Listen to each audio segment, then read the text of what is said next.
Հանուն Հոր եւ Որդու եւ Ոգուի Սրբո, ամեն։ Սա երրորդ անգամն էր, որ Հիսուս երևաց իր աշակերտներին մեռելներից հարություն առնելուց հետո։ Պետրոսը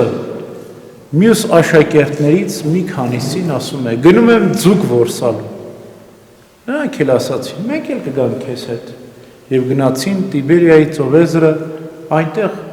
ձուկ էին ուզում որսալ, բայց ոչինչ չբռնեցին։ Եվ ցամաքին ինչ-որ մեկին տեսան,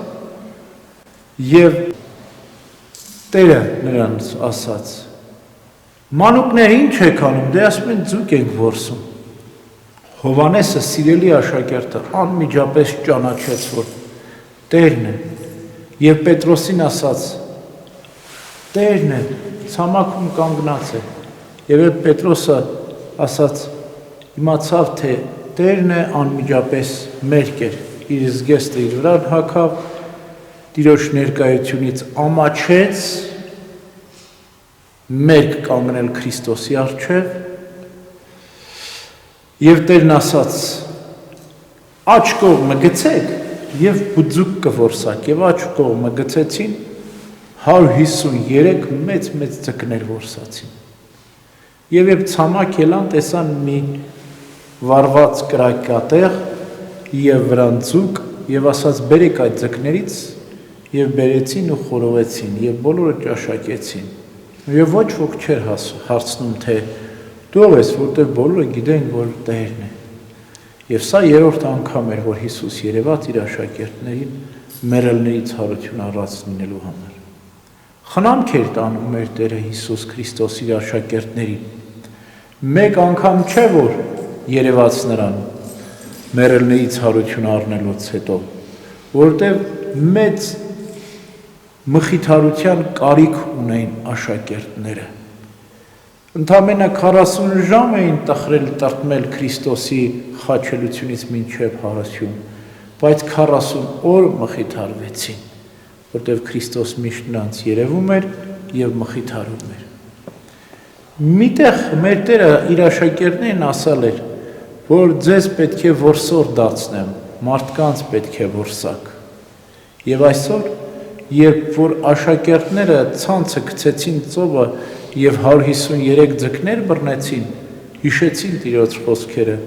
որ պետք է մարդկանց որսակ։ Տերը սրանով ցույց էր տալիս, որ այսուհետ դուք ձկնորսներ չեք լինելու։ Վերջին ձեր ձկնորսությունն է, այսուհետ մարդկանց պետք է որսակ։ Եվ իրապես սա վերջին ձկնորսությունն էր առաքյալների, որից հետո դարձան իրենց կոչմանը, առաքելությանը, սկսեցին մարսանց որսալ երկնքի արքայության համար։ Հովհաննեսը, սիրելի աշակերտը, անմիջապես ճանաչեց Տիրոջը, որովհետև կարծես մի յուրօրինակ խոնարհություն, մաքրություն ու սրբություն ուներ, մտքով, սրտով, հոգով ճանաչում էր Քրիստոսին։ Սա երկրորդ անգամն է, որ նկատեց և անմիջապես ճանաչեց։ Առաջինը, երբ Պետրոսի հետ գնացել էր Քրիստոսի գերեզմանը, տեսել էր, որ վարշամակը ծալված է, ուրիշ կողմ է դրված, իսկ մյուս զգեստները ծալված չէին, և տեսավ ու անմիջապես հավատաց։ Սա էլ հեռվից տեսավ և հավատաց, և ինչպես այն անգամ Պետրոսին առաջինը վկայեց, Հովհաննես այսօր էլ Պետրոսին վկայում է, որ Տերն է։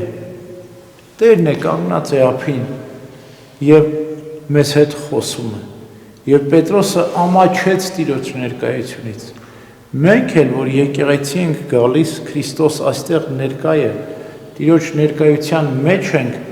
և պետք է ամաչենք մերկ կանգնել Աստծո առջև, որովհետև այստեղ Քրիստոս է ներկա և ոչ միայն արտաքինը մեր պետք է զարդարենք, այլև մեր ներսը պետք է զարդարենք առաքինություններով, մեր միտքը պետք է ապահովագրենք չար խորհուրդներից, մեր սիրտը պետք է սրբենք չար ցանկություններից, մարմինն էլ պարկեշտ, գեղեցիկ արտաքինը, ոչ բաց շորերով, ոչ էլ գայթակղեցուցիչ հանդերձանքով, որպեսզի ոչ միայն Տիրոջը հաճելի լինենք, այլ մարդկանց գայթակղություն չլինենք։ Սա է եկեղեցում պատշաճ կեցվածքը։ Եթե Պետրոս առաքյալը Քրիստոսին տեսավ ու անմիջապես զգեստը իր վրա գցեց, որ մեկ չներկայանա Քրիստոսի առջև, ապա մենք առավել ևս Սուրբ եկեղեցում սուրբ խորհուրդների ժամանակ մկրտության, պսակադրության, պատարագի եւ մյուս խորհուրդների ժամանակ եւ ընդհանրապես եկեղեցի մտնելիս պետք է պատշաճ հանդերձանքով լինենք։ Եվ անմիջապես կրակատեղ տեսավ եւ ասաց բերեք այդ ձկներից խորովենք ուտենք։ Մեր Տերը Հիսուս Քրիստոս մեռելներից հարություն առնելուց հետո կերավ իր աշակերտների հետ։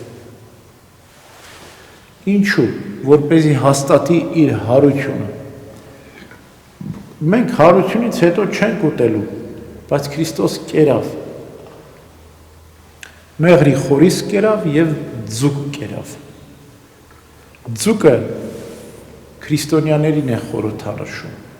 Քրիստոնյաները Տիրոջն են հավատում։ Եվ առաջին դարի քրիստոնյաների մոտ ձուկը միշտ խորհրդանիշն էր Քրիստոսի եւ քրիստոնյաների, որտեվ առաքյալները ձկնորսներ էին, որտեվ Քրիստոս ձուկը խորովել տվեց եւ 153-ը հենց քրիստոնյաներին են խորհրդանշում։ Լիություն։ Սուրբ երրորդության անունով մկրտված քրիստոնյաները ձկով խորհրդանշվեցին առաջին դարի քրիստոնյաների մոտ։ Եվ շատ ժայռապատկերների մեջ մենք կտեսնենք խորշերում քրիստոնեական եկեղեցիների պատերին ձուկ էր քանդակված, որը խորհրդանշում էր քրիստոնյաներին։ Իսկ մեղրի խորիսը ավետարանի խոսքն է, եկեղեցու սուրբ վարդապետությունը, ինչպես Դավիթ մարգարեն ասում, թե Տեր քո խոսքերը իմ քինքին ավելի քաղցր են, քան մեղրի խորուսը։ Ուրեմն Աստծո խոսքը մեղրից քաղցր է, իսկ քրիստոնյաներն են, ձկներն են, որ պետք է որսվան,